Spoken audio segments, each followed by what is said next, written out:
So when it comes to transforming our health, boosting our energy, reducing our disease risk factors, maximizing our longevity, all of the things we all aspire to, I think it's commonsensical that what we eat is one of the most important variables in that context. Okay, and within the broader arena of what we eat, plant-based foods, fruits, vegetables, legumes, grains, beans, seeds, nuts, all of those kinds of things are the foods that pack the biggest punch. And it's obvious that we all need to be increasing our consumption of plant-based foods.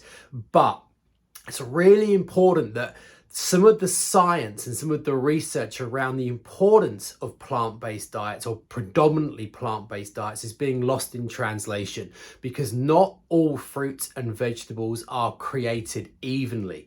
And for no extra effort or no extra time, we can drastically, significantly increase the volume of plant-based compounds we're obtaining just through changing some of the choices we make.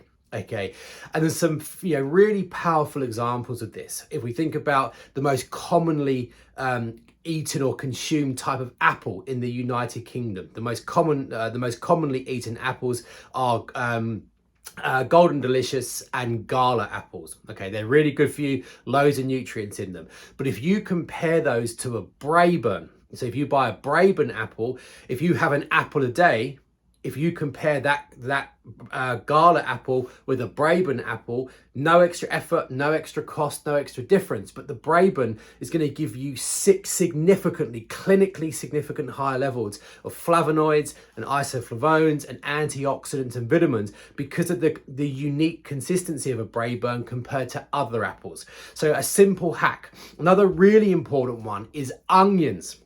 Okay, onions are one of the most consumed vegetables in the Western world. It's the base of so many dishes. And onions are absolute superfoods. They have profound impacts upon heart health. They lower blood pressure. They lower bad cholesterol. They strengthen heart rhythms. They thin the blood. They reduce the risk of stroke. They come with, tremendous health benefits, and they're ones we need to be harnessing. But the majority of onions that we consume are typically white. Around 90% of all of the onions sold in the UK are white onions.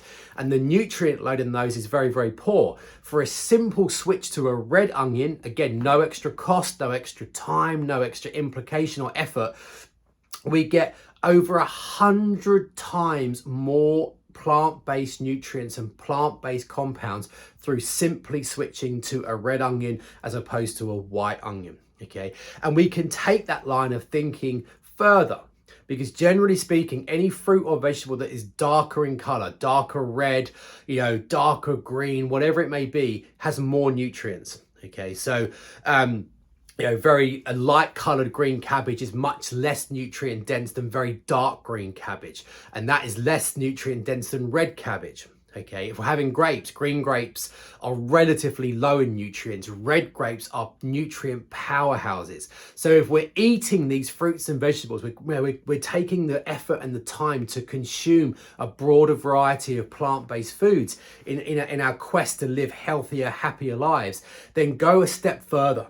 And rather than just eating fruit or vegetables, say, well, how do I select a fruit or a vegetable that is the same family but gives me exponential impact? So red cabbage over green cabbage, a Braeburn over a Gala, a red onion compared to white onion, red grapes compared to green grapes, whatever it may be. Okay, so look at the vegetables and the fruits you're consuming and look to maximize the impact they're having through those subtle shifts.